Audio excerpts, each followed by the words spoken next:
Hello, history lovers and those seeking a moment of calm amidst the hustle and bustle. Welcome back to our cozy fireside chat about the past. Tonight, we'll wrap ourselves in blankets and step right into the bone-chilling winters of the Middle Ages. Picture this. No central heating, no food delivery, just you, a rickety hut, and a sky full of ice. Ready to feel the chill? Let's dive in. Oh, and don't forget to drop a comment letting me know where you're tuning in from and what time it is. I love connecting with you all. Every time I read your comments, it warms my heart to know that these ancient stories can still bring people together from all corners of the world. If you enjoy these gentle, reflective journeys through history, don't forget to hit that follow button so we can meet again on future adventures. Now close your eyes if you'd like, and let the noise of the present fade away. Imagine standing in the countryside of ancient Europe, where time seems to slow down. The last leaves have fallen, and the wind whispers of winter's approach. The sun hangs low, its feeble light barely warming the crisp air. Beneath your feet, frost crunches on the fields, and the first snowflakes begin to dance in the breeze. Winter, with its cold, harsh beauty, is quietly enveloping the land. But for the people of that time, winter wasn't just a season, it was a true test. Hunger, bone-cutting cold, a silent struggle for survival in every thatched roof home, where there were no heating systems, no insulated windows, no modern comforts we often take for granted. Just a flickering fire, layers of thick cloth, and a fragile hope that spring would return. But things weren't always so harsh. In earlier times, medieval winters were milder, more forgiving. The cycle of seasons moved in a steady rhythm, and snow, though cold, was a familiar guest, welcomed with acceptance rather than fear. Then something changed. The climate, once thought unchangeable, began to shift. And so began a new era quietly creeping in. The Little Ice Age. From the 14th to the 19th century, Europe faced winters that were longer, colder, and more unpredictable than anything known before. The exact cause of this shift remains a mystery, but its effects were undeniable. Crops failed. Livestock froze. Bitter winds howled across plains and villages, as if carrying nature's warning.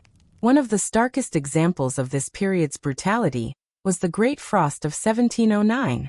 Temperatures plummeted so low that rivers, lakes, and canals froze solid. In London, the River Thames became a frozen highway, where people didn't just walk but set up tents, opened stalls, and even lit fires on the ice. A scene both bizarre and surreal. But the cost was heavy. That year, many didn't survive the winter. They huddled in small homes, their breath turning to mist as the world outside was swallowed by ice. Yet amid this frozen tableau, there were flickers of light. Among those forced to return home when schools closed due to the prolonged cold was a young man named Isaac Newton, then just a student at the University of Cambridge. Back at his family's farm, with no books or classes, Newton sat by the fire in the quiet solitude of winter, and began to think. In those seemingly frozen months, he kindled the first sparks of ideas about calculus, light, and the mysterious laws of the universe. Who knows how many other great ideas were born from the silent solitude of an endless winter. It's a gentle reminder that even in the coldest, darkest moments, the human spirit always harbors a spark of light. Still, for most people in the Middle Ages, winter was a time to endure, not enjoy. The nobility could wrap themselves in thick wool, keep fires burning day and night, and stock their pantries with provisions. But for the farmers and tenants, the vast majority of the population, the story was entirely different. Imagine you wake up in a small single-room hut. The air is thick with smoke from a dying fire, and the cold lingers like an unwelcome guest. Your breath forms clouds of white as you slowly rise from a straw mattress, careful not to disturb the family members shivering and huddled together for the last scraps of warmth. The cold seeps into every crevice of your hands and feet, slipping through the cracks in the thatched roof and earthen walls, making your bones ache with every movement. Breakfast, if you're lucky that day, might be a watery bowl of gruel or a few hard, stale crumbs of bread left from yesterday. The harvest stores are already running low, and the winter months ahead will only bring more scarcity and want. The livestock fare no better. They huddle in their icy pens, their coats matted with frost. Their breath rises in white puffs in the frigid air. As the day drags on, you trudge outside, snow crunching beneath your feet, to scavenge for a few dry sticks of firewood. It's grueling work. Your fingers quickly grow numb, cracked and bloodied from the cold. But you press on because you know without fire, your family won't survive the night. You think of your children, their small frostbitten faces, pale with hunger and cold, and so you keep going, silently. This was the reality for countless people in the Middle Ages. A relentless battle against nature, a struggle for survival that consumed every waking moment. Yet, even in hardship, there were moments of resilience, and sometimes even joy. You see, medieval people lived close to nature, not just in a physical sense but in the rhythm of their souls. The turning of the seasons wasn't just marked by weather, but celebrated through festivals, rituals, and traditions rich with meaning.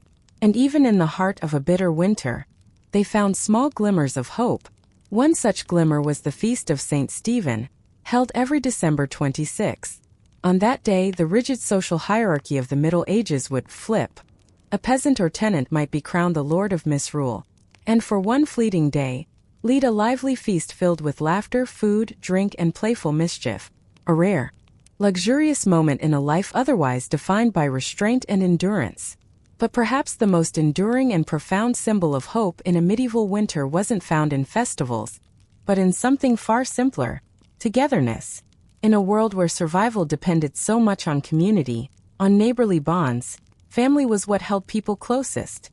Picture it: a small village, nestled in a sea of snow. Smoke rises from the chimneys of low-roofed houses, curling into the gray sky, a faint sign of life in a desolate, frozen landscape. Inside each home, families gather around the hearth, sharing stories, dividing the last scraps of food from the pantry. There's not much, but there's enough warmth, not just from the embers, but from the hearts of those sitting side by side. Neighbors trudge through the snow to check on one another, bringing a bit of firewood or a pot of hot broth for someone in need. In the flickering light of the fire, weary faces glow with a quiet resolve. They had survived winters before, and they would survive this one too. And so, the long days pass. The snow piles higher, the ice thickens. But humanity, with its stubborn heart and steadfast faith, presses on. Even in the darkest winter days, there's a faint hope glimmering on the horizon. For medieval people knew, no matter how harsh the winter, spring would come. They watched for the first signs of life's return, with eyes attuned to the rhythms of the earth. When the days grew just a little longer, when the snow softened underfoot, when the earth, after months of slumber, began to breathe again, and when the last ice melted, when the first drops of water sank into the soil, they celebrated. A quiet, heartfelt joy, profound in its simplicity, that our modern world might struggle to fully grasp. Plough Monday, the first Monday after winter, marked the end of the cold and the start of a new cycle of labor. The ploughs, dusty from months of disuse, were brought out, cleaned, and blessed in a solemn ritual. They weren't just tools for farming. They were symbols of life, of hope, of the belief that the fields would bloom again. As the first furrows were cut into the earth, a warm breeze seemed to ripple through the air, carrying gratitude and relief. Life wasn't easy. It was never easy. But they had made it through. Through the dark days. Through hunger. Through cold. Through the quiet, lingering fears of each night. The people of medieval Europe held fast, resilient, clinging to the promise of spring. And now, as green shoots pierced the brown earth, reaching for the sun, that promise was fulfilled. We, living in an age of comforts, can scarcely imagine such hardship. Yet our ancestors lived it, year after year, with astonishing resolve. They found hope in the darkness. They found joy in the smallest things. And that, dear friend, is the most precious gift they left us. An unyielding spirit. A steadfast belief that no matter how long the night or how cold the wind, spring is always waiting at the end of the road. So, my dear, if one day you find yourself shivering in the winter wind, take a quiet moment to remember those who came before you. Remember what they endured, the sacrifices, the victories, the tears, and the laughter. But above all, remember the human spirit, that which cannot be subdued, that carried them through the long winter.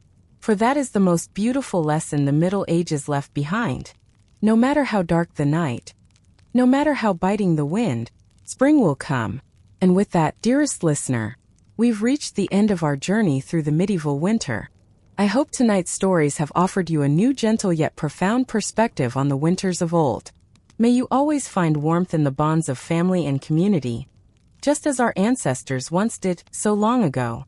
Wishing you a peaceful night, and a sleep as gentle as snow falling outside your window. May the promise of spring always guide you, even on the coldest of nights. Thank you for visiting this cozy little corner of history with me. If you found this evening comforting, I'd be delighted if you followed and shared these stories with a friend. There are still many fascinating things from the past waiting for us to discover. But for now, let me offer you a gentle farewell, wishing you a calm and restful night. Stay warm, stay safe, and I look forward to seeing you again on our next historical journey. Sleep well.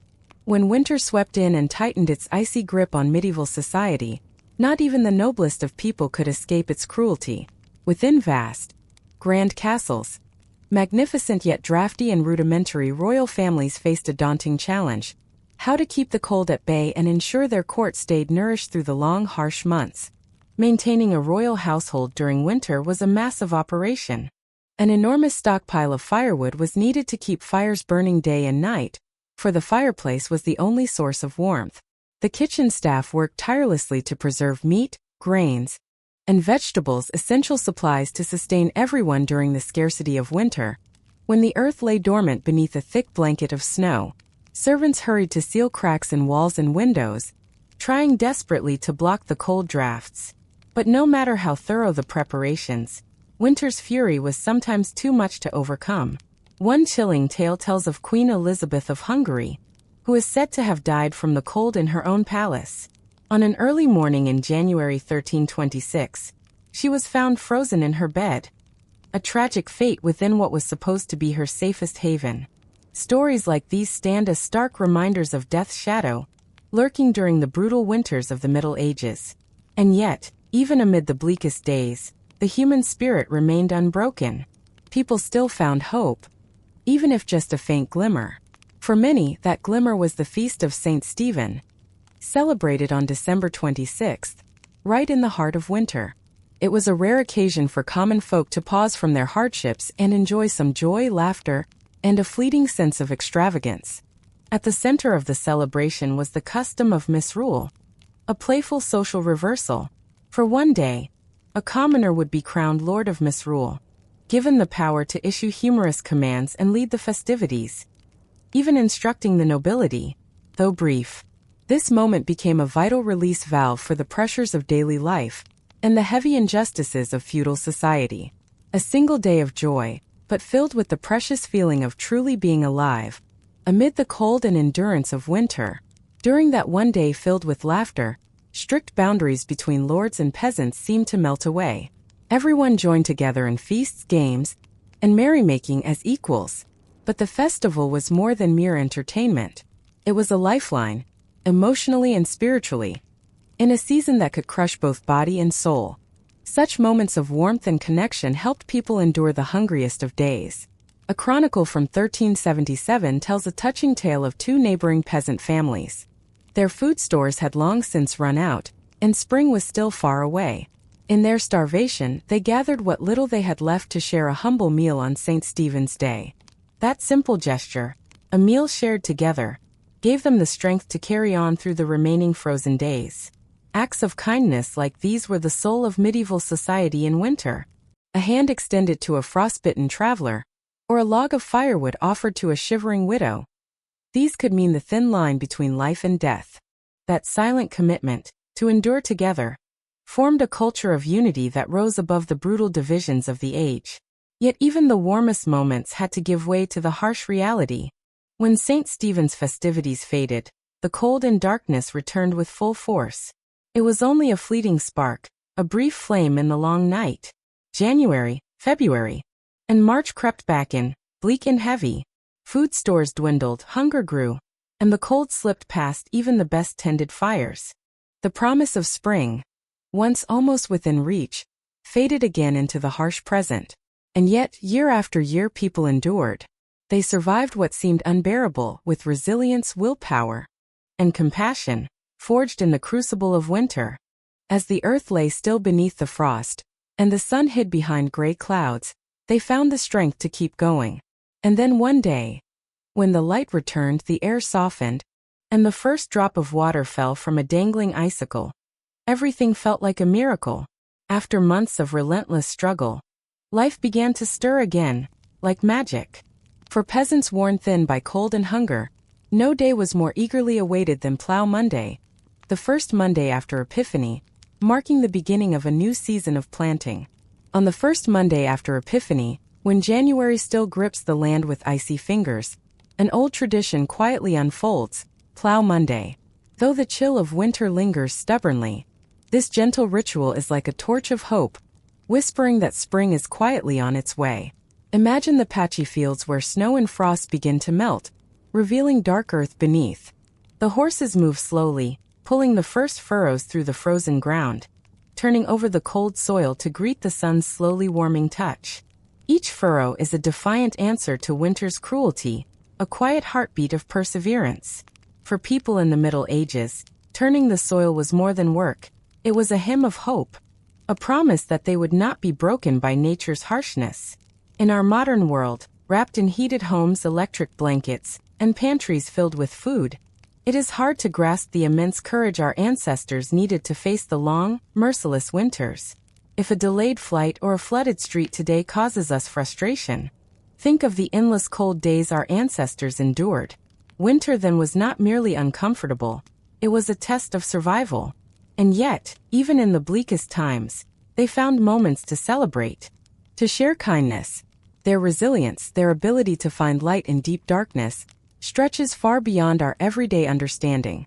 So next time life feels inconvenient, pause and remember those who came before us. They met the cold with bravery, unity, and undying hope. And as you drift to sleep in your warm bed, send a silent thank you to those souls who battled winter with nothing but sheer will and a fire that never dimmed in their hearts. Perhaps deep within us, too, lies that same unshakable spirit, waiting to awaken in the face of hardship. As the new year begins and the memory of Plough Monday fades, medieval life returned to its rhythm, one shaped by short, frozen days and long, bitter nights. Some found warmth in smoky huts or drafty castles, but for many, winter was a relentless struggle to survive. One of the greatest dangers was illness. In crowded, unsanitary spaces, disease spread like wildfire.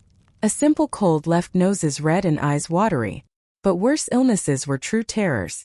Influenza struck without mercy, bringing fever, chills, and body aches to the young and old alike.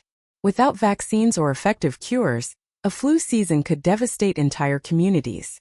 The winter of 1557 was especially cruel, as a fierce strain of flu swept across Europe. In Paris alone, more than 10,000 lives were lost.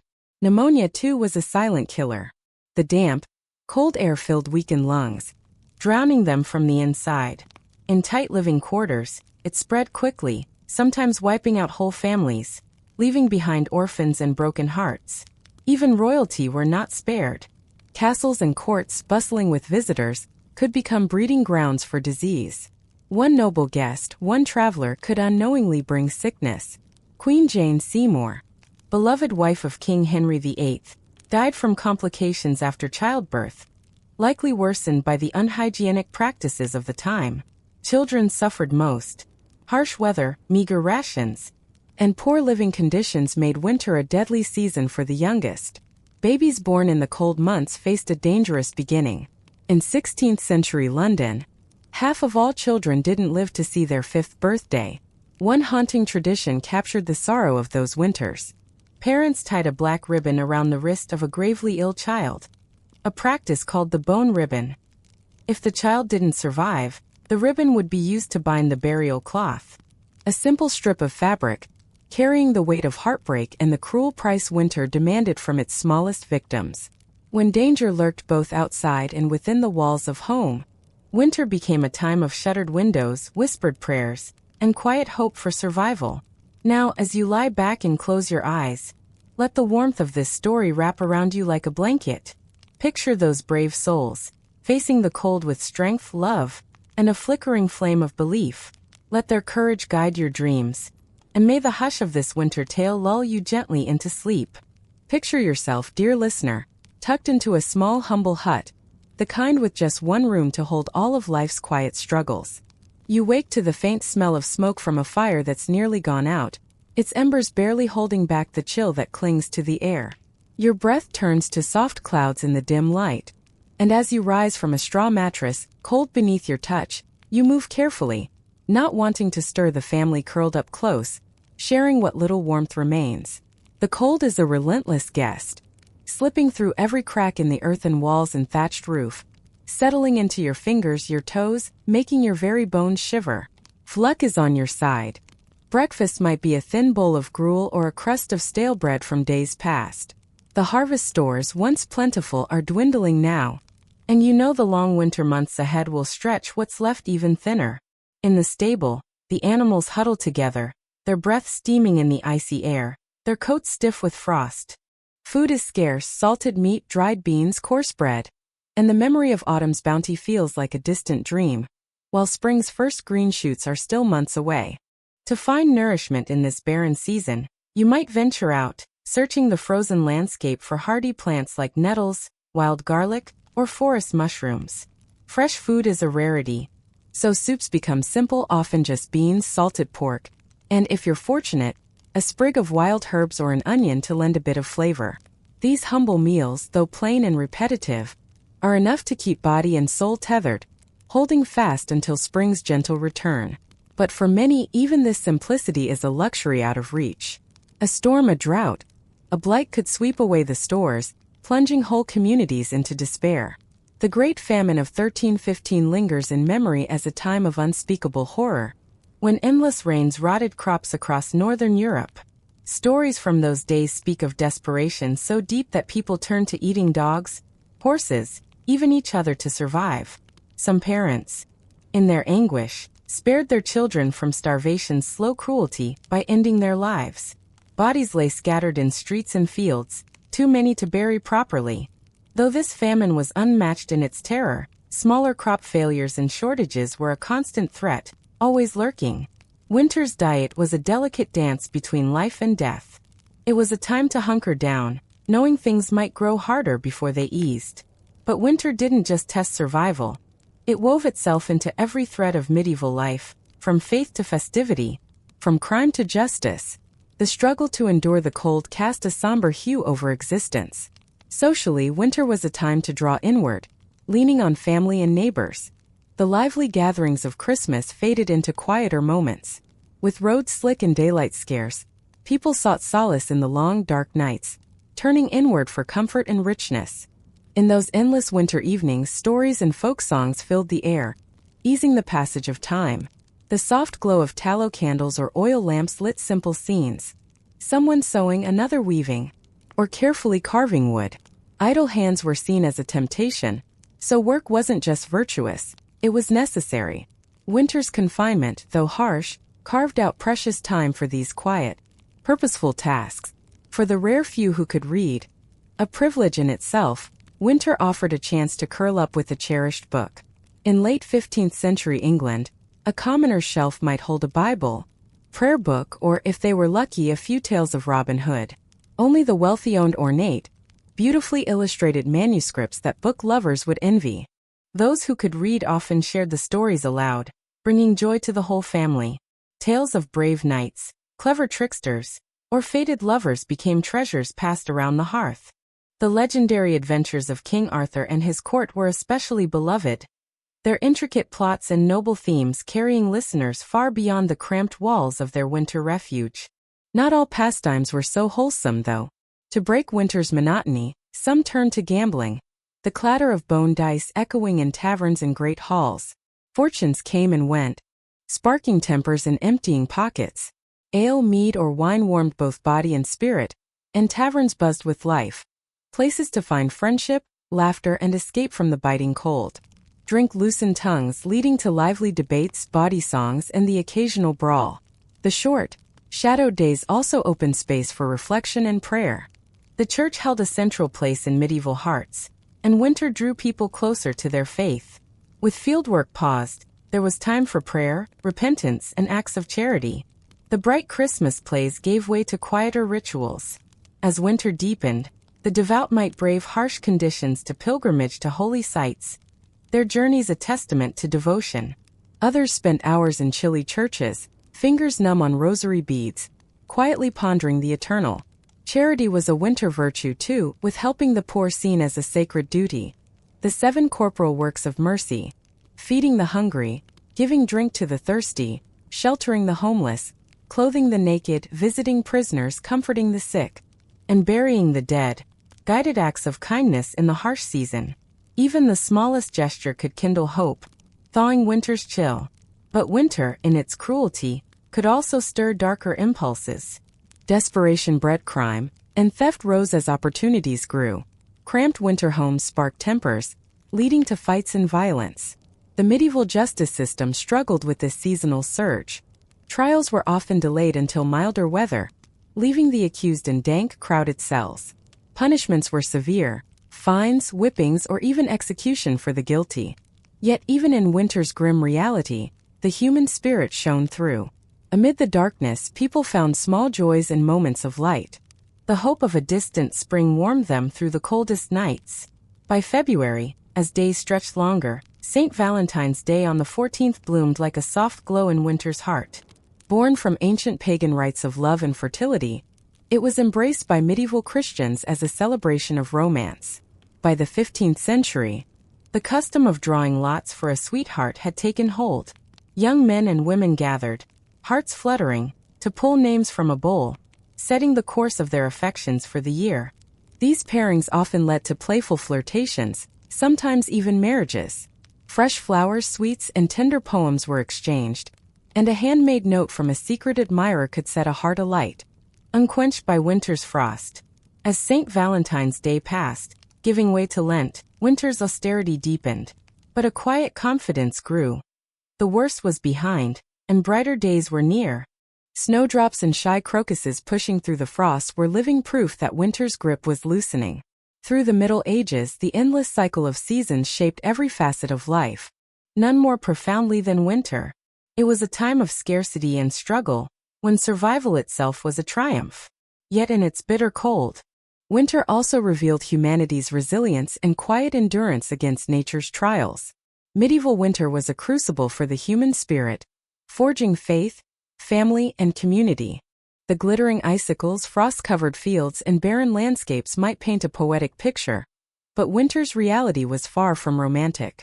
Still, it was in this furnace of snow, ice, and hardship that a people of remarkable strength and perseverance were shaped.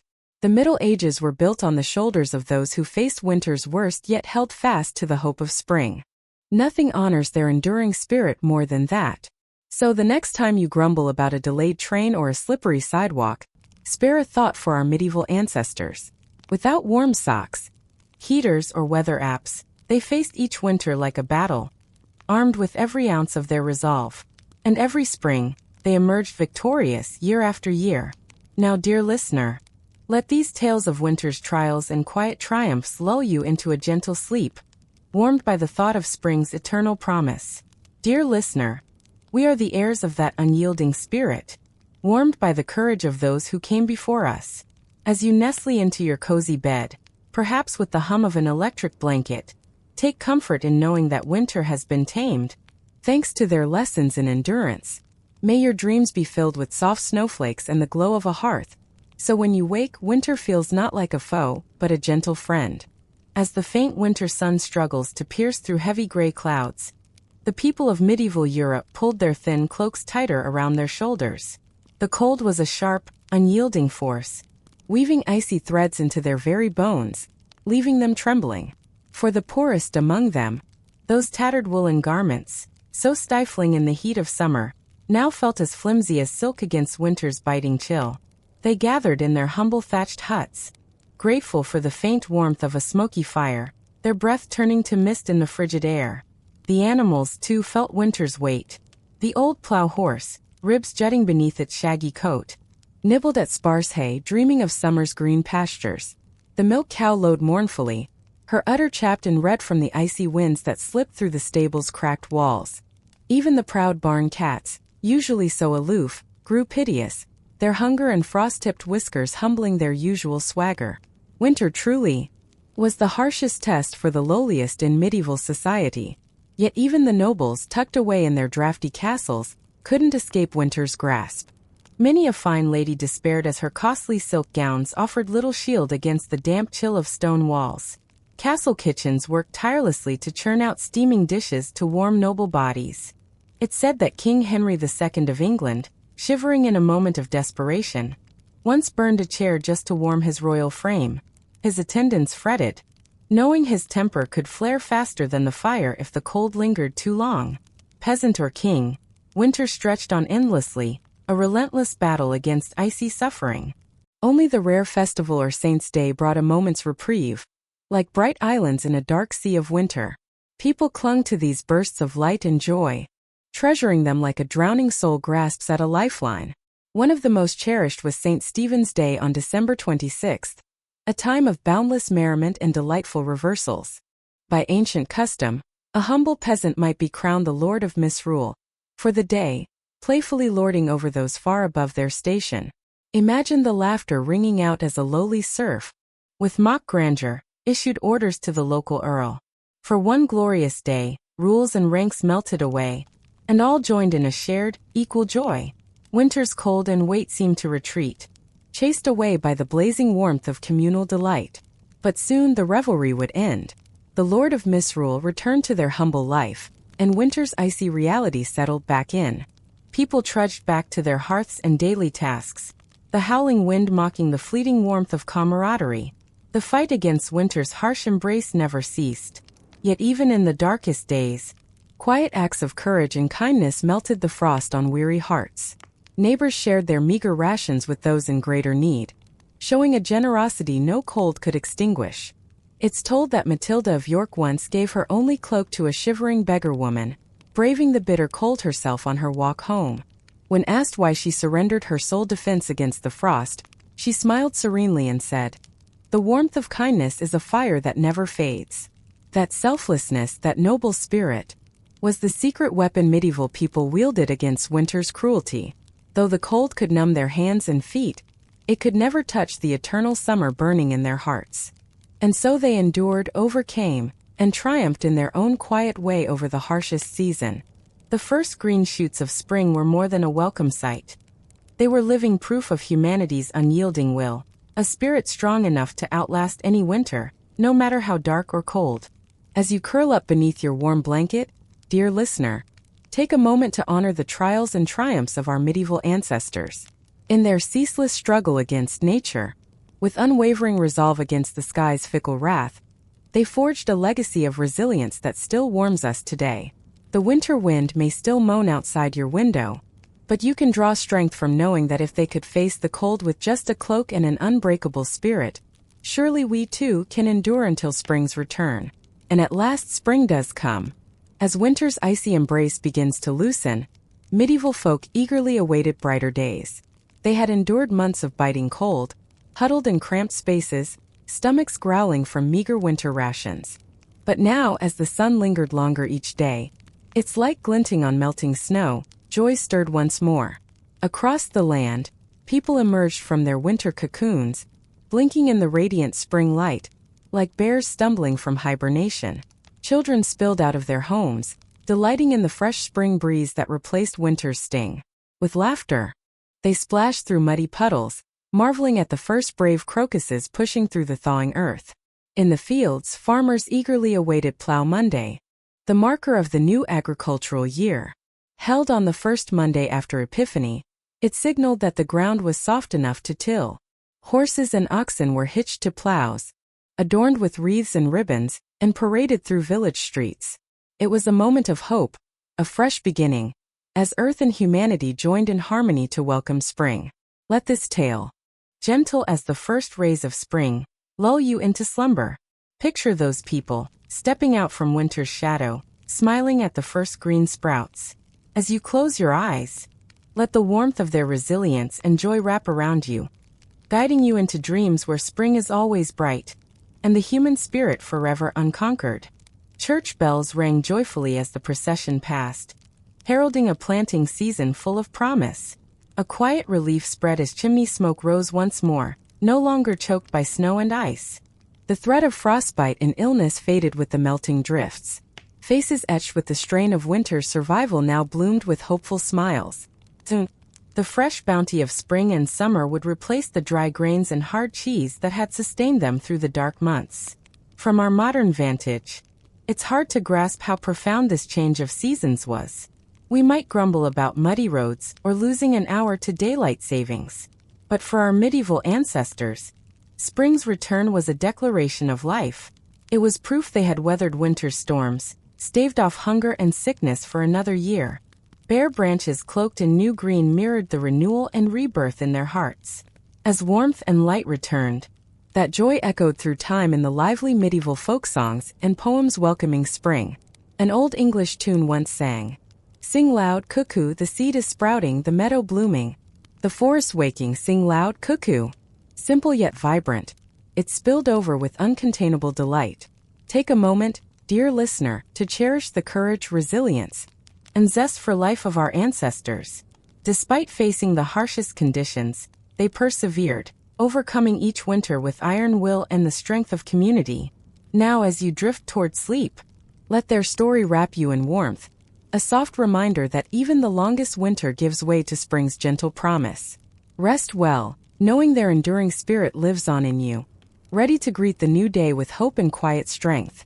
As the gentle light of spring and the song of birds broke through winter's heavy silence, the people of old rejoiced with all their hearts, knowing they had once again triumphed over nature's harshness. Dear listener, as you nestle beneath your warm blankets, perhaps murmuring about the chill outside your window, think of those ancient souls. They sighed with relief as snow gave way to mud, flinging open their shutters to let the spring breeze dance inside. With unyielding resolve and a fierce love for life, they faced winter's trials, a spirit we still marvel at today. Let their strength whisper to you, a reminder that when life's own winters come, whether literal or not, you too can find hope to carry on. If those medieval folk could step out from the darkest days of winter with such radiant joy, surely we can find the same wellsprings of hope to keep moving forward. The earth will thaw, the sun will return, and we will step into the light once more. Their voices rose in a chorus, "Sing loud, cuckoo." Though blizzards and frost howled across the land, the medieval people carried an unshakable resilience. Even in the bleakest winter days, they lifted each other through the storm. Neighbors shared their meager rations, taking turns to host humble communal meals. Villages sent young men to check on lonely widows, bringing dry firewood and mending crumbling huts. One such widow was Agnes, an elderly woman with no family left to care for her. Her bones ached in the cold, her trembling hands too weak to kindle a fire. When hope seemed nearly lost, a knock came at her door. It was Tom, a sturdy village lad, his cheeks flushed from the biting wind. He brought not just an armful of wood, but a sack of dried beans and a precious cut of salted pork, gifts from the kindness of the village. Tears of gratitude traced down Agnes's weathered face as Tom coaxed the hearth back to life. For the first time in weeks, warmth crept into her frail body. Such acts of generosity were not rare in those hard times. Even the wealthy, even the nobles were not untouched by compassion. Lady Margaret, wife of the local earl, was renowned for her charity in the coldest months. Though her castle's stores were brimming, she insisted on sending carts laden with grain and preserved food to the poorest farmers in her husband's lands. Some nobles scoffed, saying the poor were no better than livestock, unworthy of precious provisions. But Margaret held fast to her Christian duty, caring for those less fortunate. In one brutal winter when famine struck hard, Margaret stretched the castle's stores as far as they could go. She ordered her cooks to prepare vats of hearty soup and stew to share with the hungry who gathered at the gates. The kitchen boys grumbled at the extra work, but Bernard, the plump head cook, shared his lady's compassion. He threw himself into the task, tossing every last turnip and potato into the simmering pots. Starving villagers sipped the hot broth, heedless of the tough bits of mutton floating in the cloudy liquid. For many, it was their only meal in days. As winter wore on, Margaret's stores began to dwindle. Quietly, she sold some of her fine jewelry and ornate gowns to buy more food from nearby towns. Her husband, the Earl, turned a blind eye, respecting her devotion, though he worried it might leave them in want. The church too eased winter's burdens. Monasteries opened their doors to the poor and sick, offering a straw pallet to rest on, and a simple daily meal of bread and weak ale. Some ran makeshift infirmaries, tending to those with frostbite or illness. For the monks, this was a sacred calling, a way to mirror Christ's selfless compassion. Young brother William, newly vowed to his order, was tasked with caring for the sick in the monastery's infirmary. The stench of illness and the sight of suffering weighed on him, yet he patiently spooned gruel to toothless elders and changed pus-soaked bandages from festering sores. He prayed fervently for strength to bear this trial, while giving thanks that he was spared winter's worst miseries. For winter was a great equalizer, its icy scythe sparing neither rich nor poor. True, the wealthy could afford thicker woolens or savor spice-mulled wine, but they still shivered in draughty castles, anxious as their stores dwindled, and death stalked them, too, through winter's diseases. Lady Isabel, heavy with child, faced a bitter cold snap. Tucked in her chamber, surrounded by roaring fires, furs, and devoted maids, she seemed safe. But illness slips through even the stoutest walls. A kitchen girl, coughing softly, brought Isabel a bowl of warm milk and herbs. Days later, the expectant mother burned with fever, her lungs rattling. Her child was born too soon, a tiny soul too frail to cry. By week's end, Isabel was gone. Even kings were not spared winter's reach. King Henry VI, a gentle and pious soul, fretted endlessly over his people's suffering during the brutal winter of 1433. His physicians prescribed tonics of cinnamon and ginger to chase away the cold, but he sank into a deep melancholy, his hands never warming despite hovering near the fire. Some whispered it was God's punishment for his weak rule, but in truth winter's gloom could fell anyone, from mighty king to lowly serf. As the days lengthened and winter's iron grip began to ease, people dared to dream of spring. They prayed for the thaw, for the first shy buds to appear on barren branches. The great wheel of the farming year was about to turn. In early spring, on Plough Monday after Epiphany, they celebrated with gusto. It was the day the first symbolic furrow was cut into the frost-kissed earth, a hopeful omen of the harvest to come. Village men, faces blackened with soot for luck, paraded through muddy lanes, hoisting plows high and singing rousing songs to wake the slumbering land.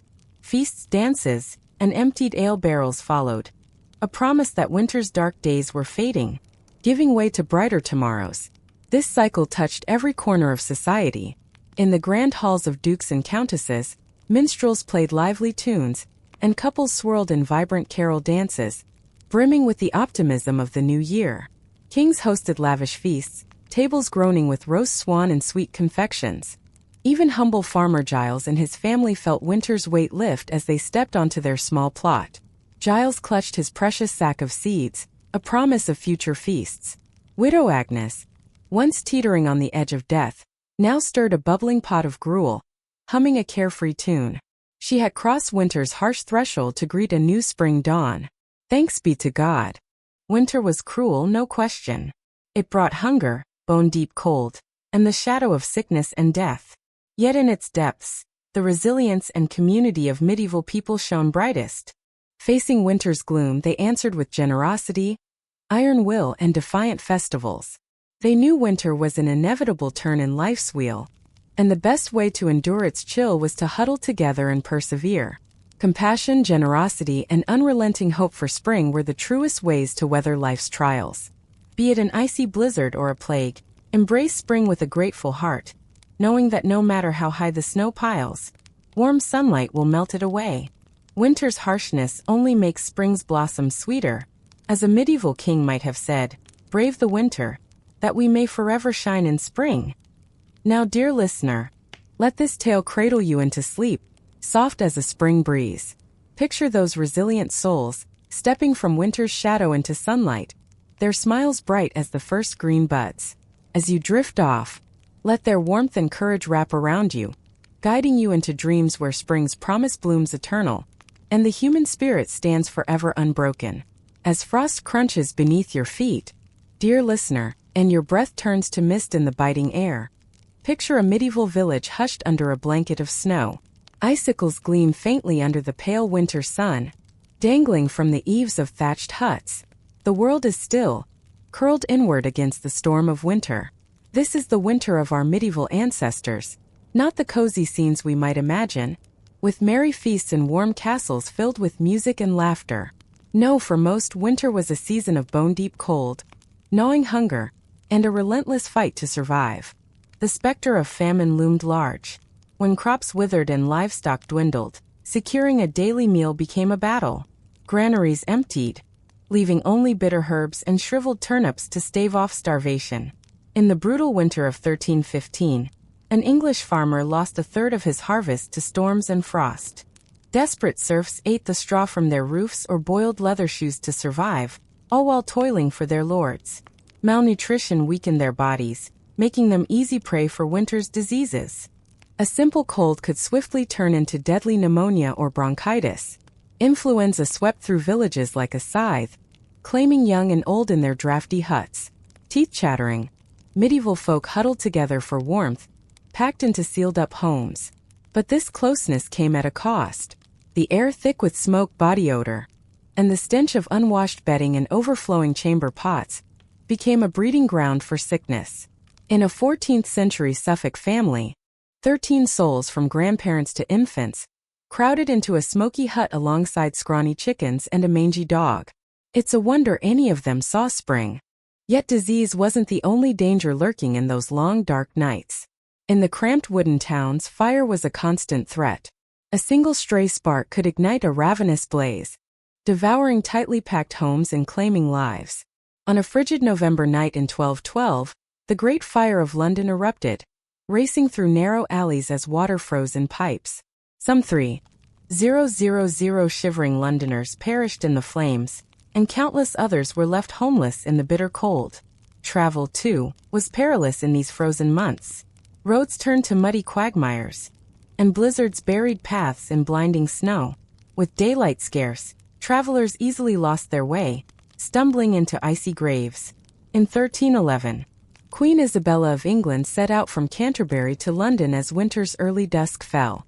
Her entourage lost their path, wandering until dawn, while the pregnant queen wept in fear and exhaustion. Working animals suffered no less. Emaciated horses and oxen, fed meager winter rations, puffed steamy breaths as they hauled logs and goods through knee-deep snow. Frostbite blackened their limbs, and ice split hooves and wagon wheels. Yet even in the darkest winter days, medieval people found glimmers of hope. The Feast of St. Stephen, known to us as Boxing Day, was a time to spread kindness.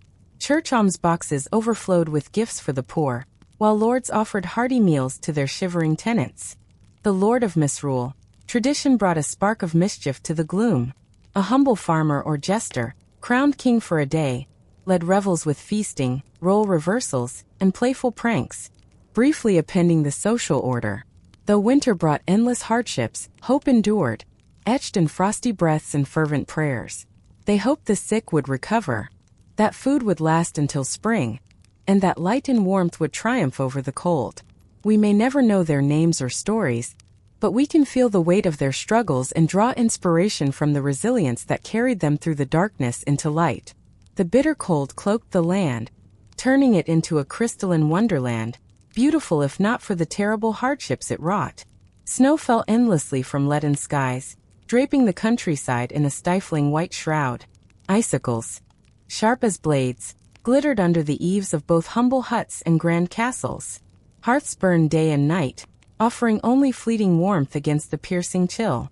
Smoke from those precious fires stung eyes and throats in the stuffy air of thatched homes, where humans and livestock huddled together, their mingled smells of manure and unwashed bodies creating winter's distinct medieval scent. For some, even this fragile comfort was a luxury. As stores ran dry, hunger gnawed. The poorest survived on coarse bread and thin gruel, praying to reach spring. Famine's shadow haunted every home, from lowly serf to noble lord. None escaped winter's deadly grip, not even those who wore crowns. In cold stone castles, where chill seeped from the walls, kings and queens shivered beneath piles of furs. Royal households needed vast stores of wood and food to endure the long months. Woe to the kingdom with an unprepared ruler. It's said a Bohemian princess died of cold in her own bedchamber. A grim reminder that wealth and status offered only partial shelter from nature's wrath. For a peasant family, losing a loved one to winter's icy scythe was all too common. Cruel but unavoidable. Disease added to winter's toll. Fevers and colds spread like wildfire through communities weakened by hunger and crowding. Stale, smoky air and pervasive filth fueled lung infections. Medieval healers, with remedies more rooted in superstition than science, could do little to help. Now, dear listener, let this gentle tale of struggle and hope cradle you toward sleep. Picture those resilient souls, their breath misting in the frosty air, their hearts holding fast to the promise of spring. As you drift off, let their quiet courage wrap you in warmth, guiding you into dreams where the thaw always comes, and the human spirit shines eternal. Frost crunched underfoot as breath turned to mist in the biting air. Icicles gleamed under the pale sun, hanging from the eaves of thatched huts. Villages lay hushed, curled against winter's storm. For most, winter was not the cozy scene of feasts and laughter in warm castles, but a time of bone-chilling cold, hunger, and survival. Famine loomed large. Withered crops and scarce livestock made every meal a battle. Granaries emptied, leaving bitter herbs and shriveled turnips. In 1315, storms and frost ruined a third of an English farmer's harvest.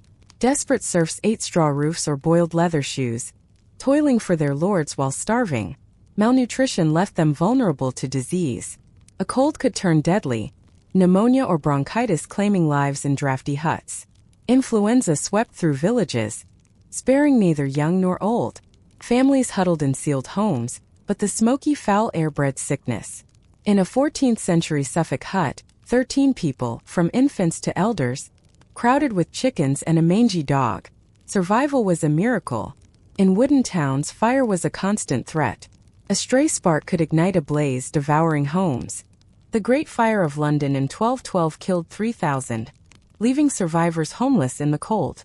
Travel was treacherous, too, with muddy roads and blinding snow. Queen Isabella's entourage, lost in a 1311 storm, wandered until dawn, the pregnant queen weeping in exhaustion. Horses and oxen, weakened by meager rations, hauled loads through deep snow. Frostbite and ice took their toll, splitting hooves and wheels. Yet hope flickered in traditions like St. Stephen's Day, when alms and feasts warmed the poor, and the Lord of Misrule brought playful joy, briefly appending the social order. Winter's hardships were vast, but hope endured in frosty breaths and prayers. They dreamed of spring, of surviving sickness and hunger. Though their names are lost, their resilience inspires us. Snow fell, icicles gleamed, and hearts burned, but the cold was relentless.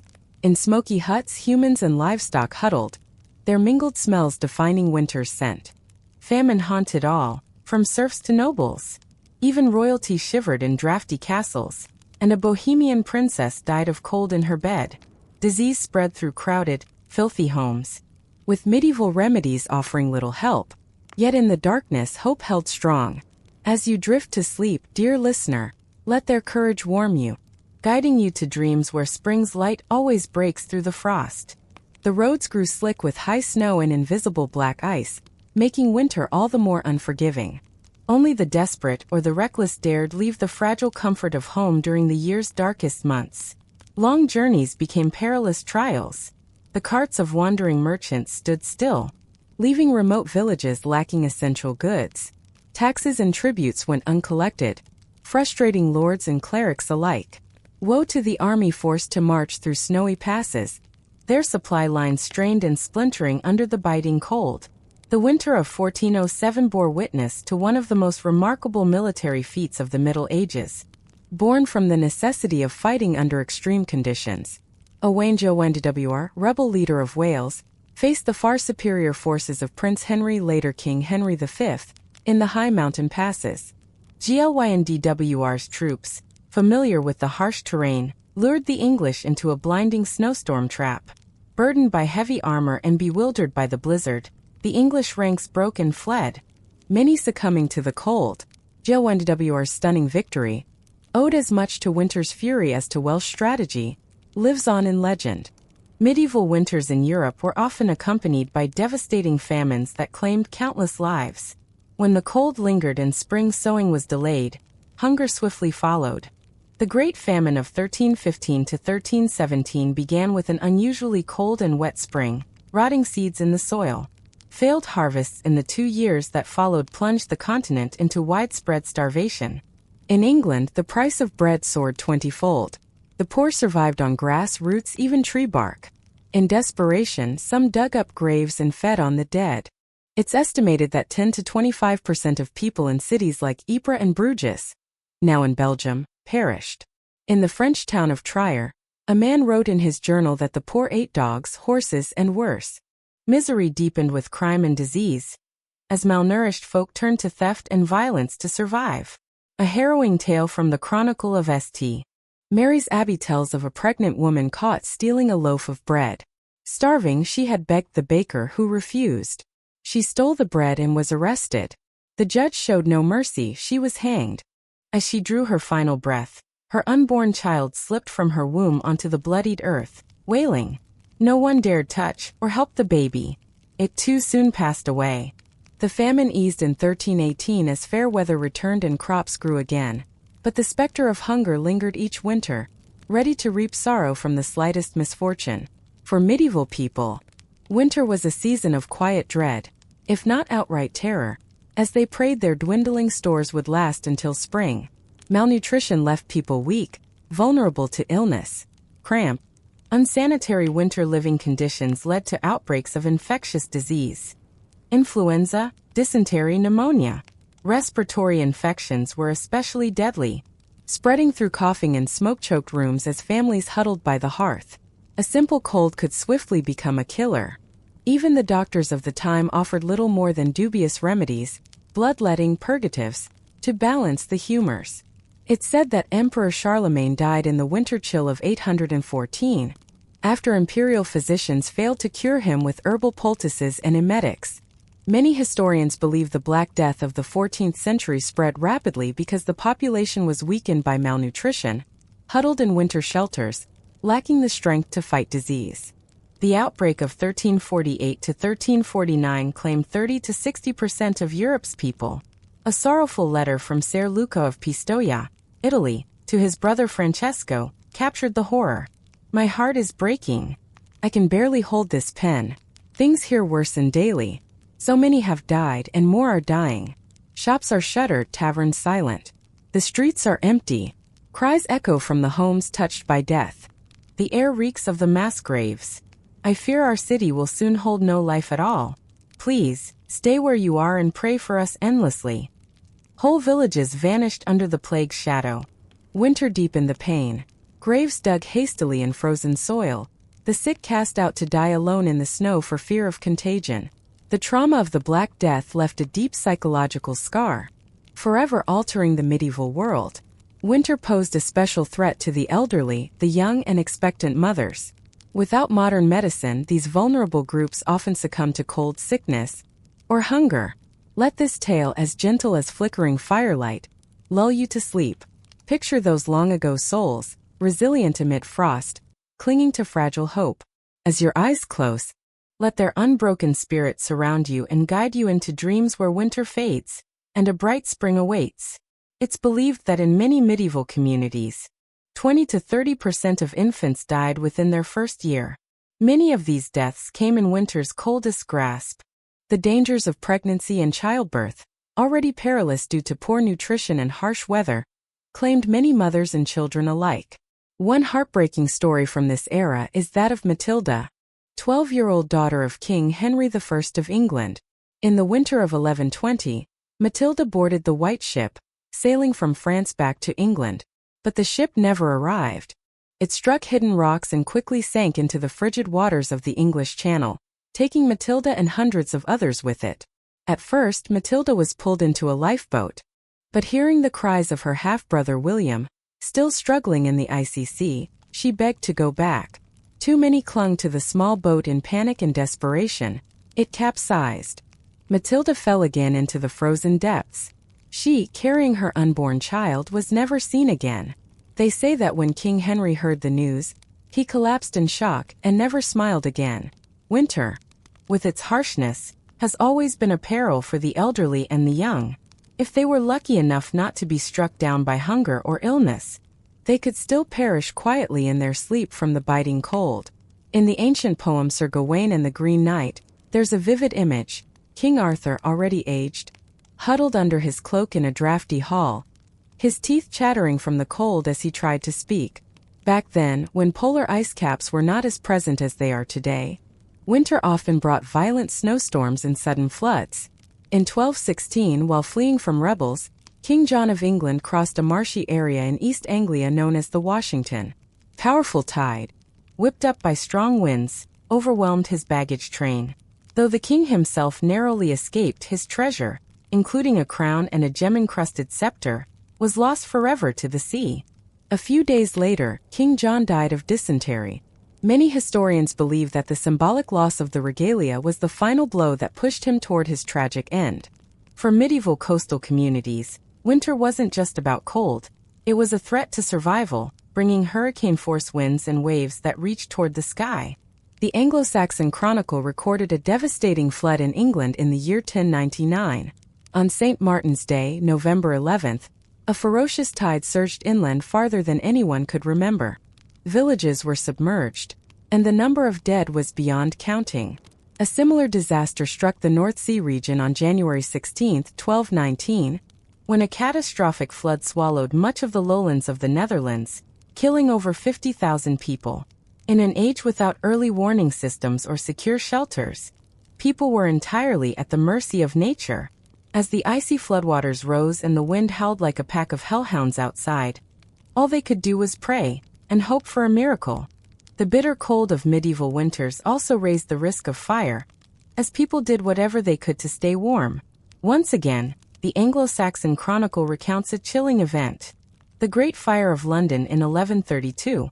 Starting on London Bridge, the flames spread so quickly that they engulfed most of the city before any defense could be made, including St. Paul's Cathedral, Canterbury Church, and many other churches and homes. Strong winds combined with the blaze to send burning beams flying, and even ripped sheets of lead from rooftops, hurling them far into the air. In a city where buildings were made almost entirely of wood and packed closely together, even a small spark, or a knocked-over candle, could ignite a catastrophe. And with the winter winds fanning the flames, that small fire could become an unstoppable inferno.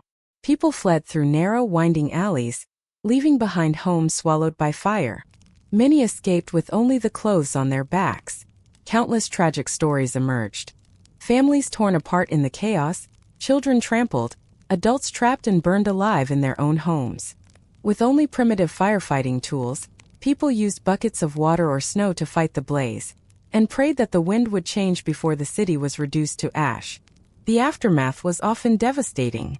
Thousands were left destitute and homeless, right in the heart of a brutal winter. Yet the most terrifying aspect of medieval winter did not come from blizzards, floods, or fire. Sometimes it was simply the cold itself, sharp, silent, inescapable, that drained life away. Today, with central heating and thermal clothing, it's hard to imagine the full cruelty of winters past. In the endless darkness and damp that soaked every corner, medieval people relied on smoky fires and animal hides to stay warm. But the cold, the kind that sinks deep into the bones, crept through every crack, burrowed into their bodies, and refused to leave. Arthritis and rheumatism were widespread in the medieval world, worsening each year and lingering relentlessly. Fingers and toes slowly lost feeling, turned purple and black from frostbite. In cramped, damp quarters, pneumonia and influenza spread unchecked. The cold seemed not only to seep into the flesh but into the very soul, draining vitality and the will to live. The monk Gildas and the winter of the Middle Ages. The 6th century English monk Gildas painted a bleak picture in his writings about the downfall of Britain. A long and dark night. A day both gloomy and bitterly cold. The air seemed to carry malice, icy winds cutting through the flesh. Snow and frost blanketed the land. This was a time of hardship for both man and beast, when the earth itself seemed dead, imprisoned in an icy dungeon with no escape. For the elderly and the frail, winter was a true nightmare, a season filled with despair, as though the sun might never return. People wore every piece of clothing they owned, clinging tightly together for warmth. Yet the cold still crept into every seam, every corner. The fire, dwindling in damp hearths, left behind only stinging smoke and the acrid stench of burnt wood that choked the throat. Coughs and sniffles echoed through the darkness, interspersed with the groans of the sick and the dying. The cold never relented, not by day or night. Breath turned to mist. Fingers grew numb and lifeless. The chill felt like an invisible hand slipping into the chest, squeezing the breath, thickening the blood in the veins. Even the young and strong moved as if wading through deep waters, slow, heavy, exhausted. There was no escaping the icy grip of winter in the medieval world. No electric blankets. No sunny southern getaways. Cold was a harsh companion, ever present, silently draining the last reserves of strength.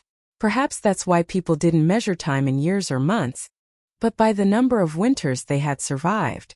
To make it through another winter and into the next spring was a triumph, and each passing year that challenge grew harder. Yet amidst all the hardship, disease, hunger, and a cold that seemed to siphon the very essence of life, people of the Middle Ages pressed on. Year after year, winter after winter, they endured, protected only by an unwavering will to live. When food stores dwindled, they tightened their belts. When the fire was no more than embers, they pulled another tattered blanket close. And when darkness closed in from every side, they huddled together, whispering stories of spring sunshine, of brighter days to come. Even in the darkest days of winter, they found small joys, peaceful moments like quiet rays of sunlight piercing the clouds. They shared what little they had, especially with those who had even less.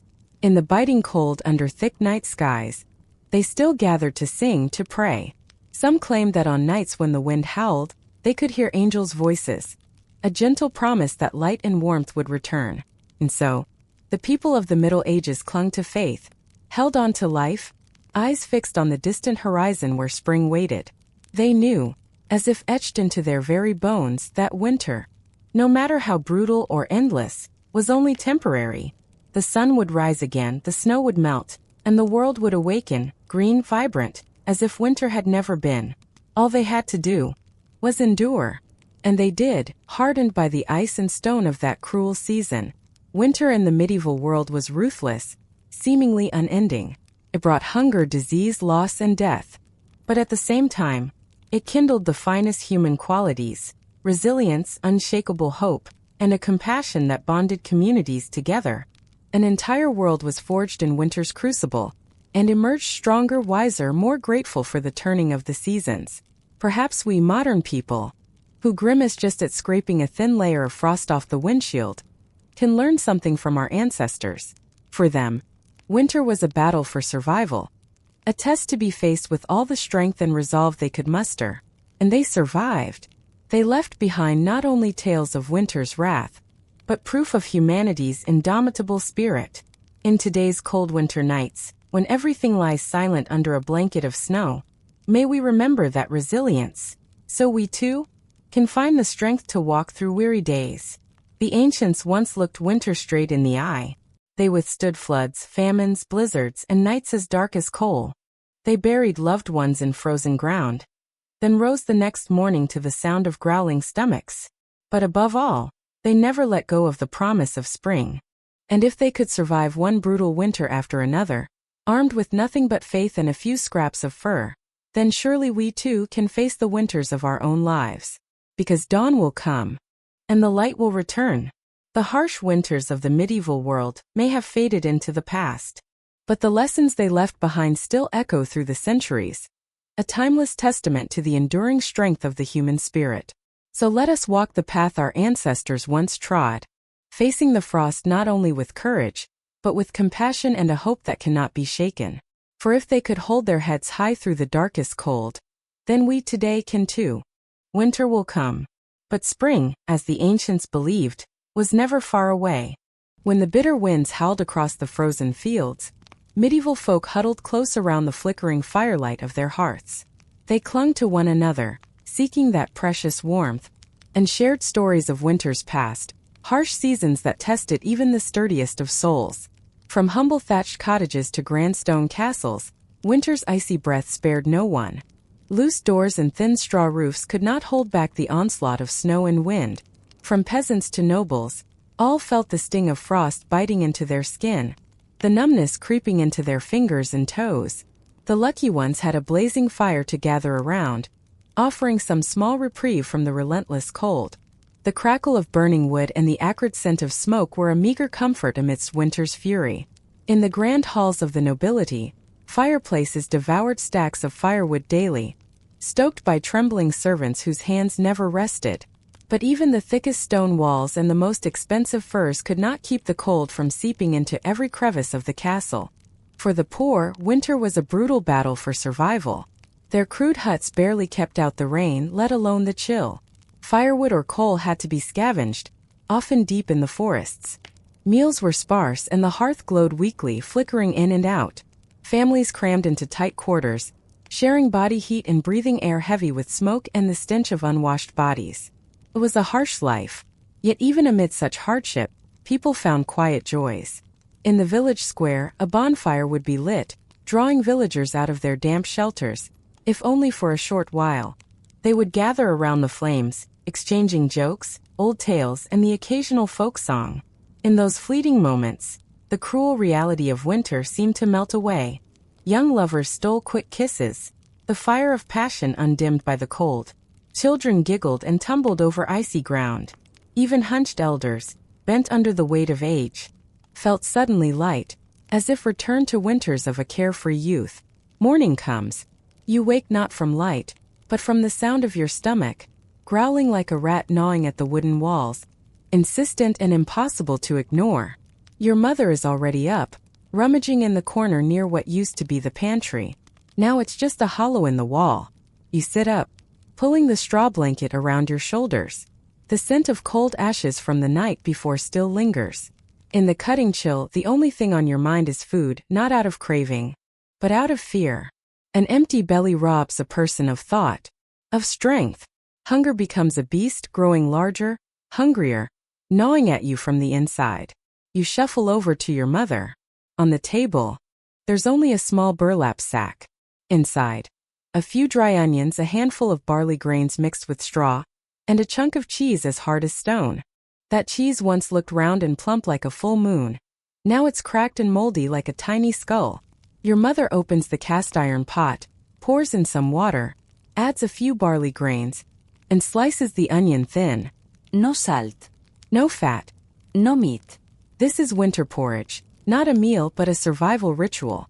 The fewer the ingredients, the longer it must cook. Just to give the illusion of fullness. Steam rises from the pot, carrying the sting of onion and the metallic tang of the old kettle. You sit down, arms wrapped around your belly. How long has it been since you last saw a real piece of bread? The smell of yeast, the crispy crust, the soft middle, feels like a fading dream. Word around the village is that the blacksmith's family buried a bag of flour last August. No one knows if they're still alive. Flour is like gold, only edible. Breakfast, if you can call it that, is served in 2 small bowls, more hot water than grain. You sip each spoonful like medicine. Your mother doesn't eat. She says she's full. But you know she's giving you her share, just like always. After the meal, you throw on your coat, grab the old wicker basket with one broken slat, and step outside. Your job is to go into the woods, not to hunt but to scavenge. Roots, bark, maybe a dried mushroom or a forgotten chestnut. In this season, even that hope is faint. The path into the forest is crusted with frost, every step crunching like shattered glass. No birds, no voices. Just you, your empty basket, and your own breath echoing in the frozen stillness. You collect a few dry twigs, some mossy bark.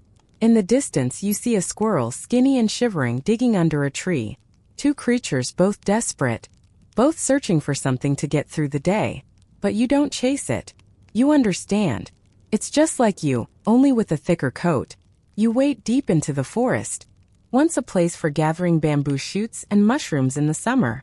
Now it's barren, the ground hard as stone. Digging reveals nothing but tangled roots and pebbles. Your fingertips grow numb from the cold as you claw at the soil. A tender root appears, not large but possibly edible and not poisonous. You drop it into your basket as if you've struck gold. Evening falls quickly. You return home with a nearly empty basket. The sky has turned a dull gray, clouds hanging low as if brushing the rooftops. Your mother waits at the door, her eyes lined with wrinkles but still full of hope. When you show her the roots and a few dry twigs, she nods. No scolding. No complaints. Just a quiet agreement. We will survive one more day. Dinner is a repeat of breakfast. Some roots, a few dry leaves, and water. But you eat it like it's a feast, because you know many others had nothing at all today. Before bed, your mother tells an old story. How your grandmother once survived a brutal winter by boiling shoe leather in salt water. You're not surprised. This year doesn't feel much different. You curl up in your blanket. The hunger is still there, but softer now, dulled by acceptance. You slowly drift off to the sound of wind outside, your hand clutching a corner of the blanket like holding on to a fragile piece of peace. There's one day each year when all order is turned upside down, when a lowly farmer is crowned the lord of misrule. On that day, drunkenness flows, bawdy songs echo through the streets, bringing laughter and light to souls darkened by the long winter. Laughter, gentle medicine for weary hearts, rings through the frozen villages like a warm breeze in the dead of winter. The next morning, the sky is no brighter. The dim light drapes the roof like an old cloth, offering no warmth, only thickening the darkness inside people's hearts. You sit up, your bones feeling like dry sticks. Every joint groans in protest. The straw blanket is still damp with dew, cold, heavy, and as weighty as last night's hunger. You look around the house, or rather, the wooden shack. No windows. Not because people dislike sunlight, but because no one can afford to give up a section of wall just to see outside. A single crack in the wall means another stream of freezing wind will rush in and steal what little warmth remains. You walk to the wall and touch the wooden planks, weathered with age. The gaps are filled with mud and dry straw, but after a few rains, it flakes away. You remember the wind last night whistling through a crack, straight down your neck. It made you dream of floating in a freezing river. Your mother is lighting the stove. Smoke curls upward with no way to escape, clinging to the rafters and stinging your eyes. No one opens the smoke vent this time of year. The wind would rush in immediately, so the family lives in smoke.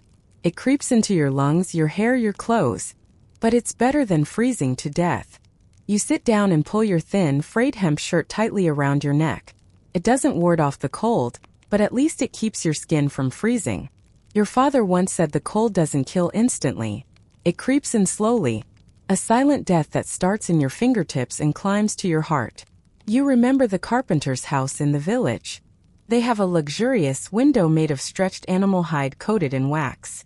Not real glass, but it lets in some light. At least it's brighter inside. Your house is pitch dark. Even during the day, you need a candle to sew or craft things. But candles are expensive. You can't even recall the last time you saw candlelight. So during the day, you rush to finish what you can while your hands are still visible. At night, you lie still, afraid to move, afraid even to cough, for fear of disturbing the fragile warmth you've gathered. You look up at the roof. Thatched with straw, it hasn't been replaced in a long time. Rain leaks in, snow rots it. Last night, you heard the dripping water, falling right where you usually leave your wooden shoes. This morning they were wet. Wet means cold. And cold feet can mean no sleep, lost toenails, or worse, lost toes. Some families squeeze into a single room. Not because it's warmer, but because the other rooms have rotted, cracked walls, and broken roofs. Some villagers even live with their livestock. Cows, sheep, because their body heat keeps people alive. No one complains about the smell or the dung. In this brutal cold, warmth is a luxury, even if it comes from an animal. You remember walking past the widow's house at the edge of the village yesterday. Her door was ajar. You glanced inside and saw a tiny figure huddled by a cold brick hearth, face wrapped in a thick shawl. She had sat there all day, unmoving, maybe afraid to stir the last warmth still clinging inside her. The cold makes people withdraw, not just their bodies, but their hearts too. You no longer laugh out loud, no longer run and play, no longer talk for long. Everything must be rationed, even the energy to express emotions. You stand up and clap your hands against your body to get the blood flowing. The first task is patching the roof leak. But there's no ladder, no new wood. You take an old board from the chicken coop, hoping it'll hold until spring. Your mother once told you. Back then even her home didn't have windows. But they always had a fire burning in the hearth. You asked how. She smiled faintly. Back then there were still forests. Still wood to burn. Now the forests are thinning, and firewood, like everything else, has become something to divide, to hide, to stretch sparingly. You returned home, sealing the cracks with bark, mud, and damp straw scraps. Not beautiful, not sturdy, but at least, tonight, no wind will whistle through that gap. You sit down back against the wall, and for the first time you notice. Not a single window looks out. Only walls. Walls and shadows. And suddenly, you understand why those who survived many winters here rarely spoke much at all. But time passes. The icy grip of winter loosens. From the edge of the roof, icicles begin to fall one by one. As the sun climbs higher, gently working its quiet magic. Tiny white snowdrops, purple crocuses, the fragile messengers of spring, push up from the softening earth. The ground stirs, like waking from a deep frozen slumber. And so do hearts. A new hope blossoms and soft songs echo to welcome the season of rebirth. The plowing festival marks spring's triumphant return. Fat oxen pull gleaming plows through rich brown soil. The wheel of seasons turns again, sowing, growing, and believing. Winter's hunger retreats, giving way to whispering fields of gold and green, barley, wheat, and fullness. Looking back through time, one cannot help but admire the endurance of our ancestors in the medieval world. Year after year, they braced themselves against cruel winters with a quiet strength, hardened by hardship. It was their unity and patience that kept them alive. Even in darkness, they found warmth in sharing, in hope. So next time you grumble over a delayed flight or muddy winter paths, pause for a moment. The modern world's annoyances are but shadows, compared to the true hardships of the past. In the grand tapestry of human history, the frozen trials of the medieval winter are a bold thread, reminding us of our incredible will to survive, and the priceless comfort of a warm home and a full belly. When you close your eyes tonight, spare a thought for those who came before. Perhaps in your dreams, you'll catch a glimpse of their world, a world harsh and cold, but where human spirit burned brighter than ever, surrounded by darkness. Sleep well, and dream gently of the spring breeze that's coming. But remember, the seasons turn without end. Winter always returns to the weary lands of medieval Europe.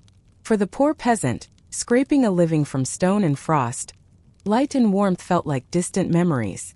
Wrapped in little more than rags, with aching bellies and trembling limbs, they endured in crumbling huts, while the wind howled like a cruel spirit outside. The lucky ones, with hearths and wood to burn, huddled near flickering flames. For most, the only comfort on those long, freezing nights was each other. Family and livestock shared cramped, smoky spaces, where the scent of unwashed skin mingled with the warm breath of cows, creating an air that was both pungent and strangely comforting. Imagine it, the hacking coughs, the fevers, the relentless chills. And yet they survived. Even amid endless rain and biting wind, some still made it to spring. Even the nobles, swathed in fur and seated at lavish feasts, could not escape winter's reach. Medieval castles, with their towering stone walls and echoing halls, became giant freezers in the cold months. The chill seeped from floor to ceiling, through every breath of air. And even the brightest fires couldn't keep it away. There are tales of noble winters that still make listeners shiver. In the 15th century, they say Queen Elizabeth Woodville, wife of King Edward IV, died from the cold in her own chamber on a bitter night. Though the records are unclear and likely exaggerated, legend claims she was wrapped in furs and velvet, but still froze. By morning they found her still and stiff, like carved wood. True or not, it reminds us, winter spares no one. The poor may suffer the most, but even kings cannot command the weather. The cold slips beneath the grandest bedsheets. And so, as days shorten, nights stretch and frost creeps in again, the whole medieval world readied itself for the battle of winter. From the humble coffin maker to the mighty nobleman, each held one quiet resolve: survive. Stored provisions, barley, salted meat, were inspected once more. Every twig and dry branch was carefully set aside, and thick woolen clothes were layered on. In the calm resignation of people long accustomed to hardship, In the midst of those bleak and bitter days, there was but one sliver of joy and hope, the Christmas festivities that stretched to the feast of St. Stephen, on the 26th of December. For a few brief days, the rigid social order was joyfully overturned. A lord of misrule was elected from the peasant class to preside over grand feasts, wild dances, mischievous games, and a whirlwind of merriment. Bellies full of ale and roasted meat, cheeks flushed by drink and warmth from the crowded halls. The common folk, in those fleeting but dazzling moments, could forget the long months of scarcity and fully revel in kinship and community. One can picture the jubilant scenes unfolding in village halls and town squares. Laughter erupted, reed pipes and fiddles played lively folk tunes. People spun in colorful laughing circles. For once, nobles and peasants mingled without regard to class, all immersed in shared joy and friendship. The lord of misrule, perhaps just a dreamy-eyed farm boy, proclaimed exaggerated decrees, issuing absurd commands that made the crowd roar with delight. It must have felt intoxicating. A brief moment of whimsy and freedom amid the oppressive frost. But like all beautiful things, the festival was only a short respite, the still eye at the heart of winter's storm. When the last Yule log turned to ash and the final goblet was emptied, people quietly returned to their hearths, and the numbing cold reclaimed its dominion. The feast of St. Stephen and the moment of glory for the Lord of Misrule became fleeting memories, giving way to harsh reality. The unrelenting battle for survival as winter entered its most brutal phase. The long, endless months ahead dragged on as though time itself had frozen. The ground was locked in ice, the fields untillable, and the villagers had no choice but to huddle and pray for a miracle. Days shortened, nights grew into endless starless abysses. In modest huts, people gathered close, silently enduring the sting of cold that pierced the skin like needles. Perhaps they sometimes despaired, thinking they would never again feel the warm breath of spring on their faces. But even the harshest winter must eventually yield, because beneath the frozen crust, the first green shoots were already stirring, awaiting the right moment to emerge. For those who endured, who clung to hope and to one another in the frozen dark, dawn would come again. The sun would rise once more, blood would stir with warmth in the veins, and the world, after months cloaked in gray and white, would don a new robe, radiant, vibrant, and alive. On the Monday after Epiphany, known as Plough Monday, the soil could be tilled again, and the great wheel of the agricultural cycle would slowly turn once more. The people, after months buried in darkness and cold, stepped outside again, blinking into the pale but strengthening light of spring. They were gaunt and weary but alive, and that was, in itself, a profound joy. Furrows were etched into the fields again, seeds tucked into earth, livestock wandered into pastures of fresh grass, and the joyful cycle of life resumed. But that was still a promise of the future. For now the ruthless heart of winter still beat strong, and the people of the Middle Ages braced themselves for biting winds and gnawing hunger. They found comfort in rough woolen cloaks, in smoke-blackened huts, in carefully rationed jars of preserved food, but above all, they found strength in each other. In a world of hardship and peril, where winter seemed bent on squeezing life from every bone, they had only one refuge, one another. Whether noble or peasant, old or young, all trembled and hoped beneath the same dark winter sky. All waited together for the certain return of spring. And so they huddled in the cold and dark, listening to the wind wail outside the door, the groans of ice pressing on rooftops, telling stories and weaving fragile dreams to fill the endless nights. Perhaps, in their minds, they imagined a future where winters were gentler, fires warmer, meals more plentiful, a world their frozen hands and weary feet were helping to build for generations to come. Or perhaps, they were simply trying to hold on to the last flickers of hope and light in the moment at hand, because they knew, even the longest winter must end. In the face of such extreme conditions, the human will, steadfast in its belief in the light ahead, is truly a wonder. One cannot help but admire the extraordinary resilience of the medieval people, who treated winter as an old, familiar enemy, and who met it each year with determined hearts, awaiting the spring beyond the gloom. So let us bow our heads in gratitude to the lords and peasants of old, those who suffered much, and endured even more. In modern times, with central heating and food a tap away, It is easy to forget the trials our ancestors once considered ordinary. But as we drift off to sleep in our warm beds, perhaps we can spare a thought for those huddled in ancient huts, who still clung to an undying strength. For in such a cold and dark world, it is the enduring hope and unyielding will to live that burned as an undying flame. A fire that continues to smolder quietly from those ancient cottages to the rooms we live in today. May we still carry that flame in our hearts, no matter what winter waits outside. As the long weary months of winter dragged on, dear listener, the people of the Middle Ages clung to any moment of festivity that could lift their spirits, kindle joy, and keep their humanity alive amidst countless hardships. One such beacon of hope in the harsh winter was the feast of Saint Stephen, celebrated each year on December 26th. Though its origins are a bit hazy, by medieval times, it had blossomed into a cherished tradition across Europe. After the solemn rites of Christmas, St. Stephen's Day was a time for revelry, feasting, and a playful upending of the rigid social order. At the heart of the festival was the Lord of Misrule, a humble farmer or commoner chosen to be the king of chaos, for a day, granted the power to playfully rule over those above them. This joyful reversal was like a pressure valve, easing the tensions of the strict class divides that shaped medieval life. The Lord of Misrule would lead a day of topsy-turvy merriment, orchestrating lively parades through the streets, pulling pranks, and issuing commands that brought nobles and laborers together in shared delight. Professional entertainers, minstrels, jugglers, and jesters filled the air with music and laughter, while games of chance and skill kept the crowds buzzing with excitement.